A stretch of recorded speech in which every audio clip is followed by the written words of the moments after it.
Good morning again. It's still December 23rd, 2011. Um, so to continue on a little bit here, um, in my adult life, after I turned 18 and I joined the Marine Corps, that didn't go quite like I had planned. So I got to come home early. Um, and I spent a good part of my adult life running and playing and doing more of the devil's work than anything having to do with or on behalf of God. Um,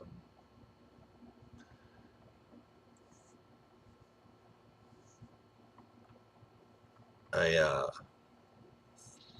I ran and played pretty hard. Stayed away from the drug scene, but certainly didn't stay away from the beer or the partying or the girls. Um,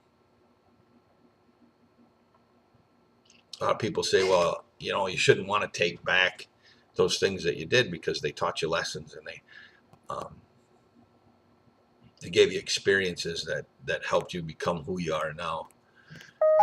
Well, there's some truth to that. There's some truth to that. But at the same time, if I was going to take back anything of it, it would be the fact that I know that in the time that I was experiencing life and doing things that certainly weren't of God, um, I hurt people in the process, and I understand and I see that. Um, that's kind of been a cool thing about Facebook, I guess, because uh, I have quite a few people that uh, have sent me friend requests over the years that were girls that I dated. Not really, but you know what I mean. Um,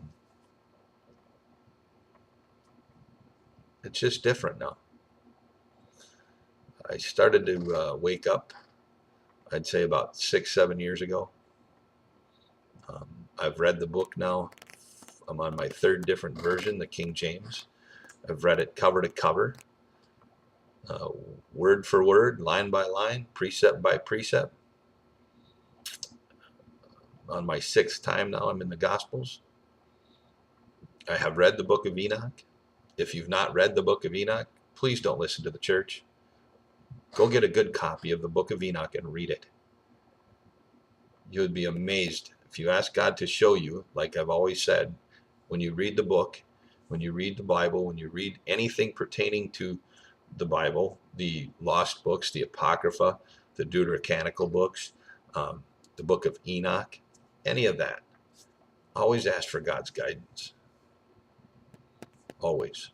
Don't ignore or turn away from getting knowledge from anywhere, but make sure that you always read whatever you read with God's protection, with His discernment, not just on your own. There are many things that I believe that as followers of Christ we should read. We should learn and know. How do you defeat your enemy if you don't know your enemy? We know the devil's mean. We know he's evil. And we know he's conniving. We know he's sneaky, manipulative. We know he's an accuser. We know he can just twist and turn things and make them seem like they're really good. I mean, hey, isn't Eve a good example?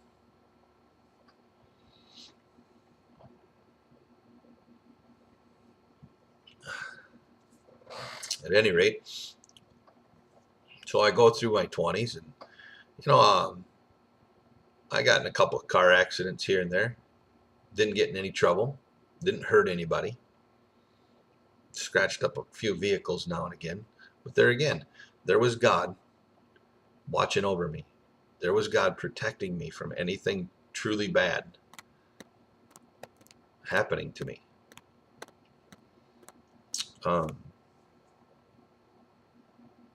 I'm truly thankful and grateful to God that I'm forgiven for how it is that my son came into the world.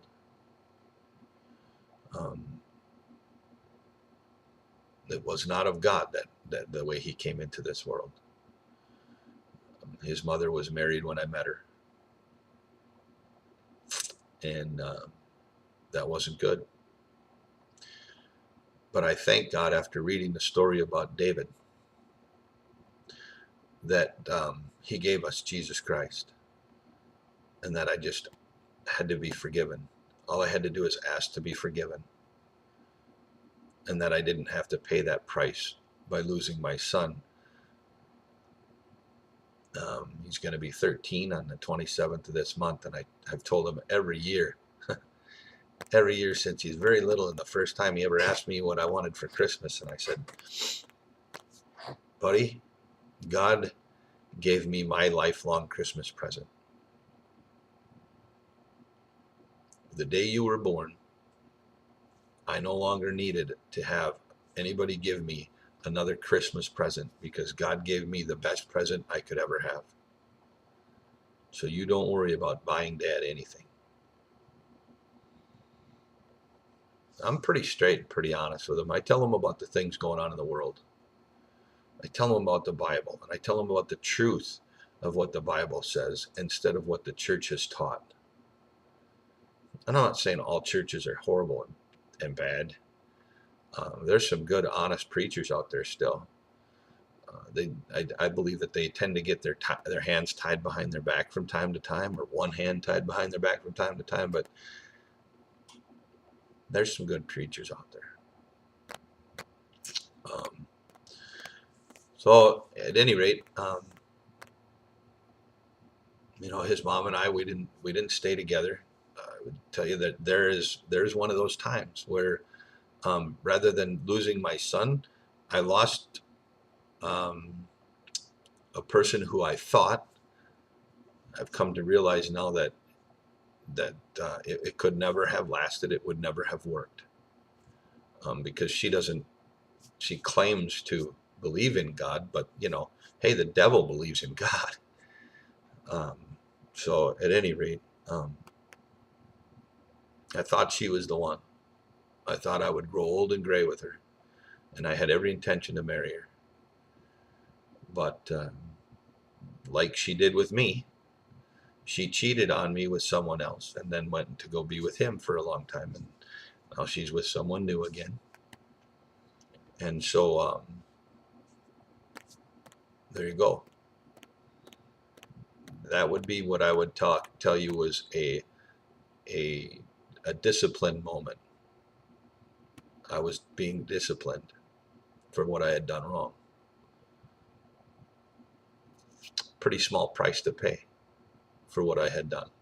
I mean, in the Old Testament times, we'd have been taken outside the city gate, stoned to death. And some today would say that that's what we should have been. That's what still should have happened.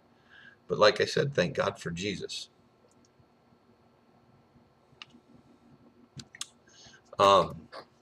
Even in the last, from like 2000 to say 2006, I was still not.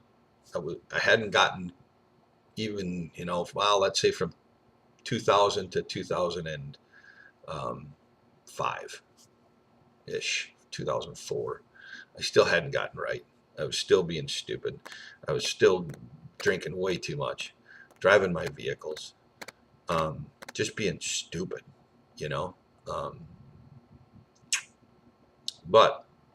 and I mean, there was twice inside of 45 days, I put my car on its side one night. I mean, literally, it slid sideways down a road, and I was like this. Before I knew it, the car was on its driver's side. I walked 5 miles home at 2 o'clock in the morning and didn't see one set of headlights. I didn't get in any trouble, didn't get any tickets. Again, I would tell you that was God making sure that I didn't get in any trouble, because he knew that my son needed his father. And he knew that I was just still too rock-headed and stupid to see it. So I thank him. That was the second time, though. The first time I just slid off the road down into the ditch, and some young kids gave me a ride home. Thankfully, again, didn't get in trouble.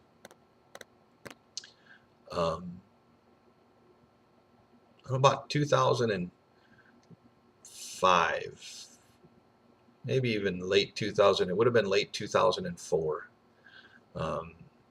a gentleman that I worked for. He went out and bought a bunch of Rick Warren. Now I've come to know about Mr. Warren and don't trust him as far as I can spit. However, I would tell you that God uses anything and everything. And he can take some of the worst things going on in the world and bring something good through them. Because he's God. If he chooses to do that, he will. If it's going to be for the glory of him and to bring more people to Christ, that's the purpose. That's the idea. So he was telling me about this book, A Purpose-Driven Life.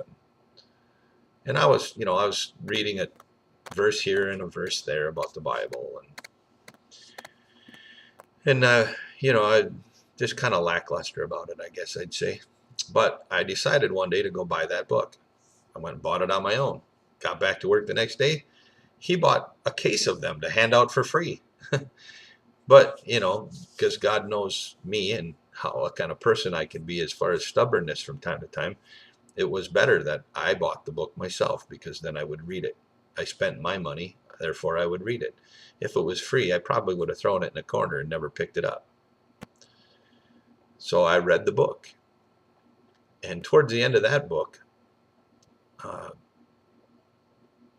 God reminded me that I had never opened the Bible and read it from cover to cover, ever. I had read the book of Revelations, I don't know, probably a dozen times when I was 12, because of the movie The Omen.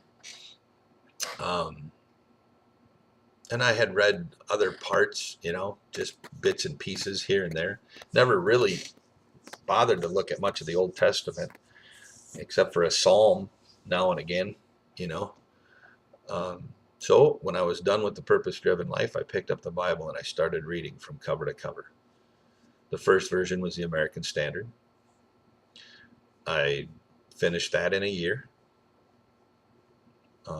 Then I was given a NIV Bible. An NIV Bible by a pastor. And so then I read that one from cover to cover in a year. And then that third year, I was starting again from cover to cover. And along with doing my cover to cover in a year, the church I was attending at the time also did the Read the Bible in 90 Days program. And so I did both.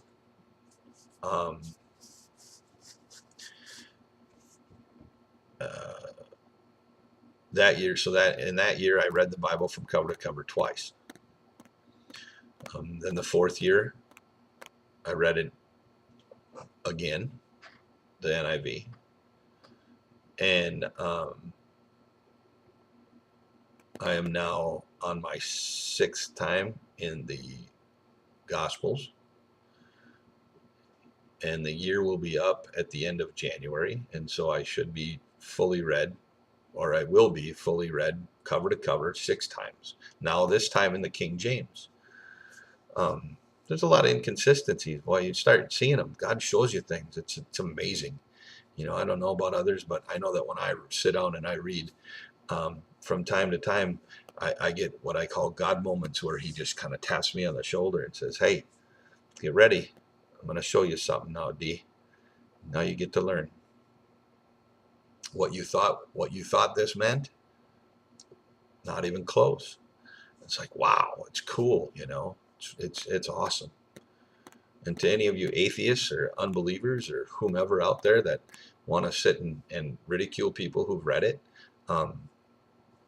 instead of reading it with that closed-minded, stubborn coldness towards God that you have, open your heart. We're living in a time where you can't afford to be cold to anybody or anything anymore, especially not God.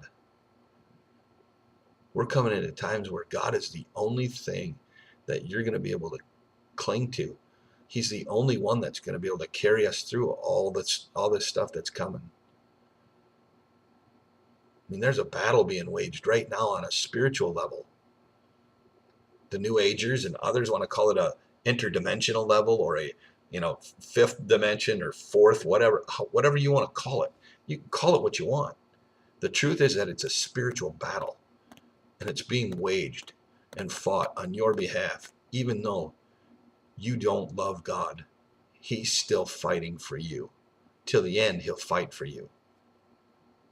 Because his desire is that all of his creation would be with him. He loves you. You just don't love him. And that's pretty sad.